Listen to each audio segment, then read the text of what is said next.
Hello viewers, educative solution চ্যানেলের পক্ষ থেকে স্বাগতম। আজকে আলোচনা করব অ্যাসাইনমেন্ট 2021 চতুর্থ সপ্তাহ বিজ্ঞান ষষ্ঠ শ্রেণী বিষয়ে। ভিউয়ার্স, দেখতে পাচ্ছেন প্রশ্নটি চতুর্থ সপ্তাহ অ্যাসাইনমেন্টের। আমরা এখন সমাধানে আসি। অ্যাসাইনমেন্ট চতুর্থ সপ্তাহ ষষ্ঠ শ্রেণী বিজ্ঞান। প্রশ্ন 1, পড়ার টেবিলের পৃষ্ঠের ক্ষেত্রফল নির্ণয় করো। ধরি আমার পড়ার টেবিলের দৈর্ঘ্য 100 সেন্টিমিটার, প্রস্থ 50 সেন্টিমিটার এবং উচ্চতা 40 সেন্টিমিটার। সুতরাং পড়ার টেবিলের ক্ষেত্রফল দৈর্ঘ্য ইন্টু প্রস্থ সমান 100 ইন্টু 50 সমান 5000 বর্গ সেন্টিমিটার। এরপর বর্গ সেন্টিমিটারকে আমরা বর্গমিটার করতে হলে সূত্র, বর্গ সেন্টিমিটারের সূত্র 100 ইন্টু 100 বাই 5000।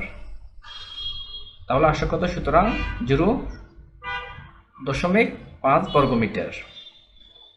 ভিউয়ার্স, আশা করি প্রথম প্রশ্নটি বুঝতে পেরেছেন। এরপর আসি প্রশ্ন 2। প্রশ্ন 2 বলা হয়েছে গড়ের কতটুকু জায়গা আয়তন দখল করেছে।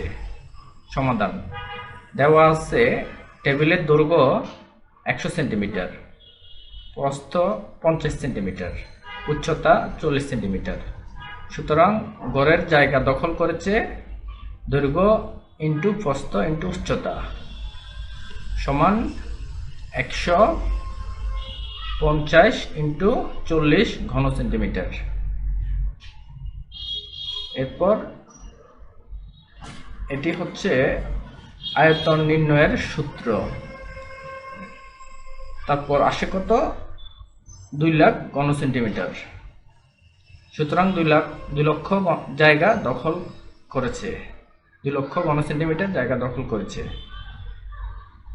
এরপর আসি 3 নম্বর প্রশ্নে। 3 নম্বর প্রশ্নে বলা হয়েছে পড়ার টেবিলে যে আয়তন দখল করেছে সে আয়তনের একটি পাত্রে কত লিটার পানি ধরবে তা যৌক্তিক কারণ সহ ব্যাখ্যা করো। সমাধান 2 নং হতে পাই টেবিলের আয়তন 2 লক্ষ ঘন সেন্টিমিটার। সিজিএস পদ্ধতিতে আয়তনের একক ঘন সেন্টিমিটার, তরল পদার্থের আয়তন মাপা হয় লিটারে। আমরা জানি 1000 ঘন সেন্টিমিটার সমান 1 লিটার। সুতরাং 1000 ঘন সেন্টিমিটার সমান 1/1000 লিটার।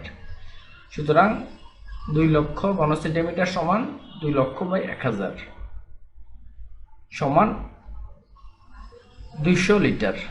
এখানে আমরা 200 লিটার পাচ্ছি। সুতরাং পড়ার টেবিলের জায়গা 200 লিটার পানি ধরবে। ভিউয়ার্স, আশা করছি এই সমাধানটি বুঝতে পেরেছেন। ভিউয়ার্স, আজ এই পর্যন্তই। পরবর্তী অ্যাসাইনমেন্টের ভিডিও পেতে আমাদের সাথেই থাকুন। আল্লাহ হাফেজ।